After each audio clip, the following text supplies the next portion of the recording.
Hello and good day. Welcome to First News Nation's Punchline. Punchline is a show that discusses politics and politics. I am Sami Ajifo, and it's always our pleasure to have you join us on every episode we bring as we count down to the 2023 presidential, governorship, House of Assembly, National Assembly elections.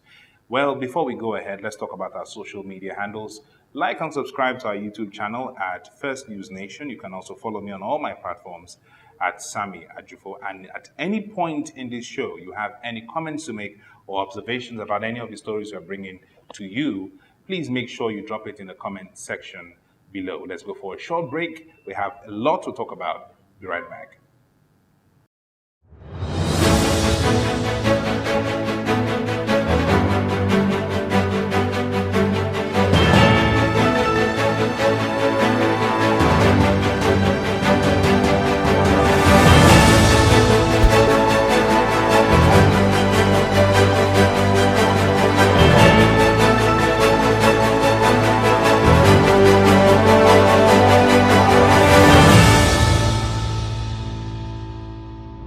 Welcome back, still on First News Nation's Punchline. Let's start with a recent interview granted by the presidential candidate of the Labour Party, His Excellency Mr. Peter Obi, former governor of Anambra State. He was explosive as usual. A lot of comments came out of it, a lot of some accolades came out of it, and some punches came out of it as well. I'm talking about by industry watchers and the rest of them. We're going to give you some excerpts of that interview. So watch it and we'll be right back. Today you can't travel from Abuja to Kaduna by air, by road, by train. Is it because somebody from the southeast is in charge? You can't travel from Abuja to Minna by road. Is it because somebody from the southeast is in charge? Yesterday we had an attack by bandits on the presidential convoy in Katsina. Is it because the president from Southeast is in charge? Show me where you can buy food cheaper, you have uninterrupted electricity, or people are prospering in the north because the northerners are in power, in the southwest because they're in power, and in the southeast.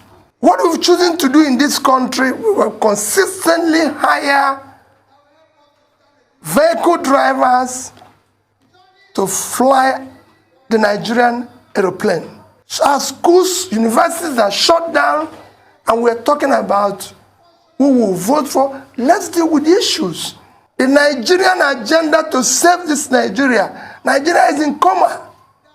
And you need a specialist, and that is what I'm offering, to save his life or he will die. I don't want people to vote for me because I'm from the southeast. I don't want people to vote for me because I'm from south-south, or I'm from southwest, or northwest, or northeast, or north central. I want them to vote for Peter Obi because he's a Nigerian who is competent to start pulling Nigeria out of the mess it is today. Those who are on higher ladder have brought us where we are. Maybe we need those on the lower ladder to be able to deal with it. But the man's comment which you said, he said, I am competent to be the vice president because of my knowledge of the economy. Let me tell you, Nigerian problem is the economy.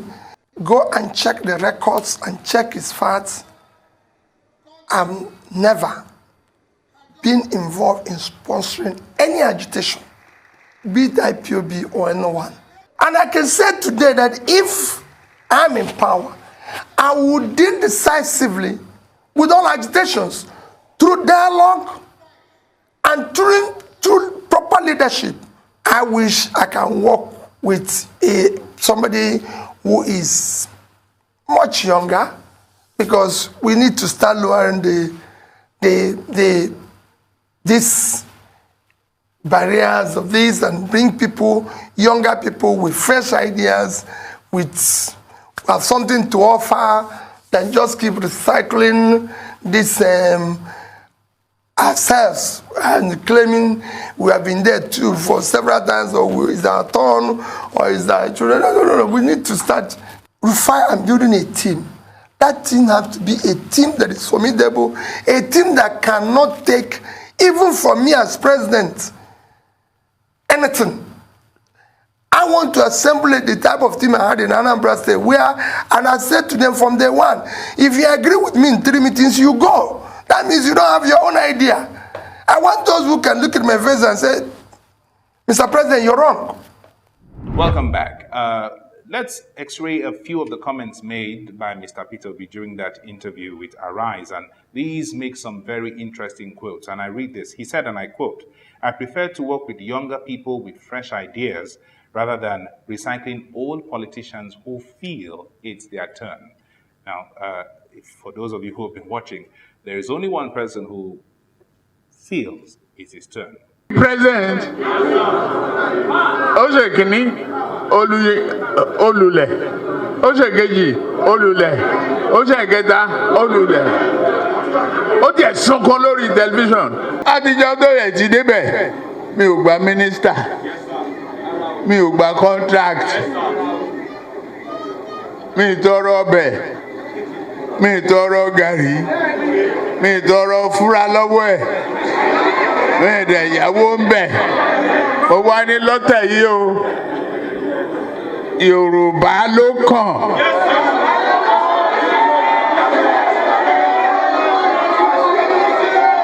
Tá a bá dẹ̀ sa Yorùbá náà èmi ló kàn. He also said the comments from Kwankwanso is why we are where we are today. We vote for incompetence based on the primitive consideration of tribe and religion. He said also, they said I'm qualified to be the vice president because of my knowledge of the economy. But Nigeria's problem is the economy. So why would you bench the player who's supposed to start the match? Comments made by Mr. Peter B during that interview. He said, last but not the least, we consistently hired vehicle drivers to fly the Nigerian aeroplane instead of hiring qualified pilots. Many people have called this the Gbasgbos of the century. Let's take a short break. We'll be right back.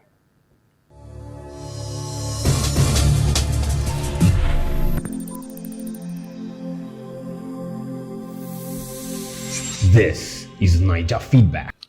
Welcome back. It's still Punchline on First News Nation. Don't forget to like and subscribe to our YouTube channel at First News Nation. Like I did say earlier, if there's anything that piques your interest during this entire program, go ahead and drop it in the comment section below. Let's start with the top stories making headlines right now. The president has, completed his cabinet because several of his cabinet members had to resign before the respective primaries for the APC. Those cabinet members who resigned from his cabinet include the Minister of State for Education, Emeka Nwajuba, the Minister of Niger Delta Affairs, former Governor of Akwa Ibom State, His Excellency Senator Godswill Akpabio, the Minister of Science and Technology, Honorable Chief Ogbonnaya Onu.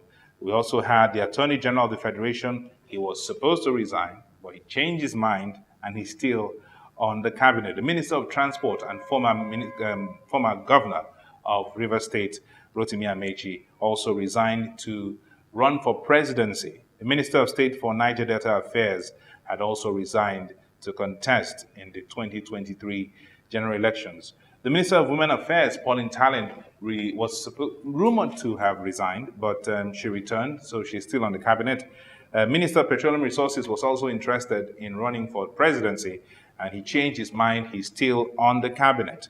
The Minister of State for Mines and Steel Development, Dr. Uche Oga, went to Abia State, his home state, to contest for governorship on the platform of the APC. There seems to be a lot of controversy after that, but right now I think he has moved on with that. So with the absence of these gentlemen, the president had a vacuum on his cabinet, and he decided to fill up that vacuum.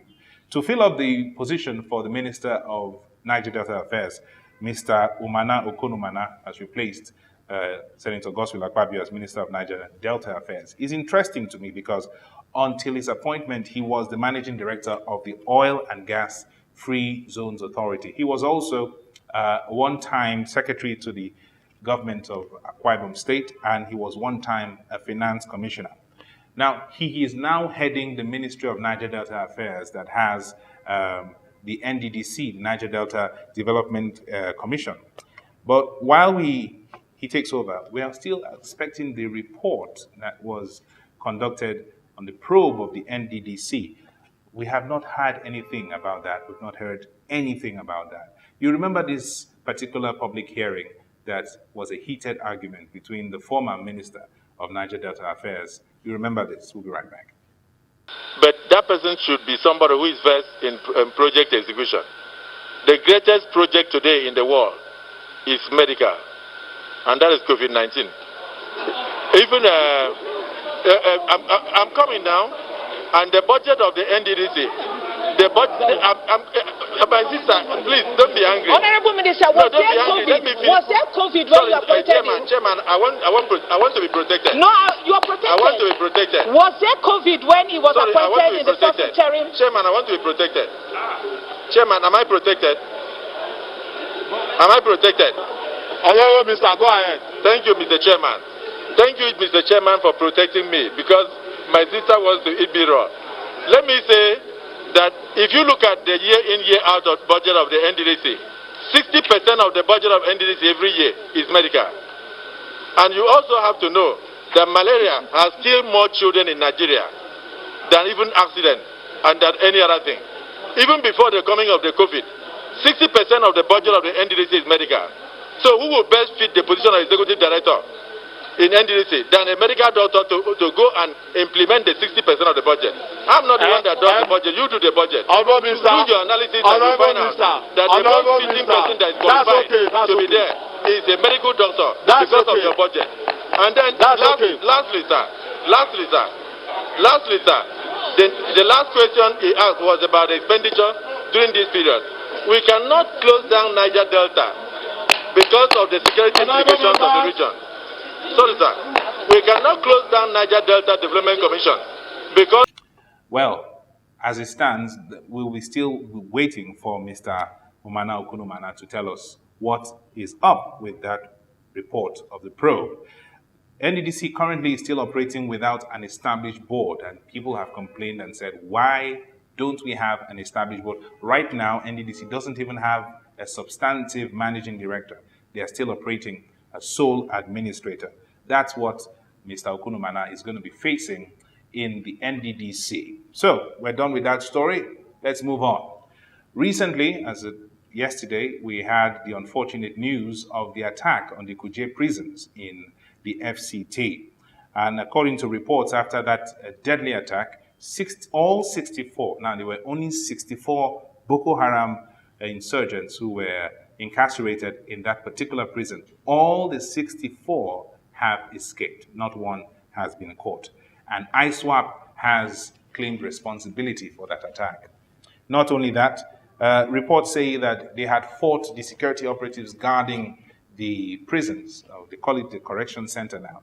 Guarding the correction center, they repelled the attack of the insurgents for 30 minutes, and the insurgents left before any support had arrived. Now, one would wonder that you had Boko Haram suspects in that particular prison, and there were no military, military protection. There was nothing done more than having some, is it that easy for the insurgents to overpower the military in Nigeria and free the suspects? Not only freeing the suspects, over 400 prisoners escaped. Yes, so the prison is supposed to house about 990 prisoners, but at the time the insurgents were there, it was 994. So 443 escaped, leaving about 443 escaped, and they were captured, leaving about 416 still in the wind. According to reports also, that the insurgents that were incarcerated were undergoing what they call de-radicalization by the NSA's office. Wow. Well, right now, the president is really unhappy because that day was the very same day that the president's convoy, advanced convoy, was attacked in Katsina State. Now, the Kuje Prison is in the FCT, but the attack happened in Katsina State. And Here's the funny thing about it. As soon as the attack happened on the presidential convoy, security surveillance, the Air Force were scrambled into the air to do surveillance around Daura, which is the hometown of the president. However, there was no report of any security surveillance around FCT Kuje, where the prisons are, or prison correction facility is. Neither was there any security surveillance recorded so far in Owo, in Ondo State, when the bomb attack happened. Well, because maybe it's the perks of being a president, but so far we haven't heard anything. So ISWAP, remember, ISWAP was the same group that claimed responsibility for the attack on the nation's foremost military installation and education institution. I'm talking about the Nigerian Defense Academy. ISWAP also attacked the base, according to reports, also kidnapped some people. The same ISWAP went to attack the Kuje prisons. The president is not happy about it. The president is blaming intelligence, the poor intelligence. And who is he blaming, in fact? We don't know. We don't know, actually. But after the president expressed his disappointment, the president has jetted off to Dakar, Senegal, for a conference called the International Development Association for Africa Summit. Well, he has come, assessed the damages, and well, he just had to go. That's very important to the president to discuss how Africa can develop, but not the security of his own country. Let's take another short break. When we get back, we'll talk more. Don't forget to drop your comments in the comment section about the stories we just talked about. I'll be right back.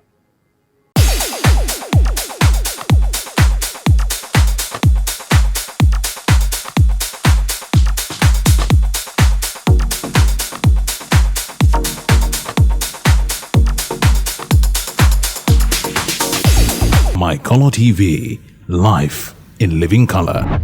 Welcome back. It's still Punchline on First News Nation. I am Sami Ajufo, and we've brought to you a slew of stories. You could go ahead and check it out. Don't forget to like and subscribe to our YouTube channel, First News Nation, and follow me also at Sami Ajufo. So let's check out the other trending story right now. The Air Force yesterday were alleged to be behind the bombing of a village called Kunkuna in Safana local government area of Katsina State around 11 p.m. on Tuesday, shortly after the attack on the president's convoy. According to what we heard, that the Air Force were trying to chase the bandits who attacked the president's convoy, and they went into a village. And the village that the bandits went into is an enclave where it's known to be housing terrorists. But then the Air Force were trying to dispel them and threw bombs into a neighboring village. So, lives were lost, people were injured and all that. But it's not the first time this has happened. It's not the first time the Nigerian Air Force have, missed the mark. We've had issues of friendly fire. Let's take you back in time, 2017. It's happened before. It happened when the Air Force bombed a crowded town of people, killed about 50 people on the border of Cameroon, 2021. It also happened in the north, in Yobe State. And that happened about 9 people or so. 2022 again, we're hearing reports that villagers are also being killed by mistake, according to what we heard. So how does this happen? That the Air Force making mistakes often, and what's happening about that? We need to talk about this conversation. We have to have this conversation. Very important. What's going on in the Nigerian military? What needs to be done? How many times will we have to go through this? We need to talk about this very seriously. Okay, let's go for another break. Don't forget the comment section. Write your comments, and let's get to know what you think about this particular story of the bombing in Katsina State. If the president's state of origin, where he goes for his breaks, is not safe, then what about the rest of Nigeria? And this question was asked by the Labour Party candidate. Which part of Nigeria is actually safe? We're going to talk about that maybe in the comment section. But we have some news from the United Kingdom on the trial of former Deputy Senate President, Senator Ike Ekweremadu. We'll be right back with more of that. Stay tuned.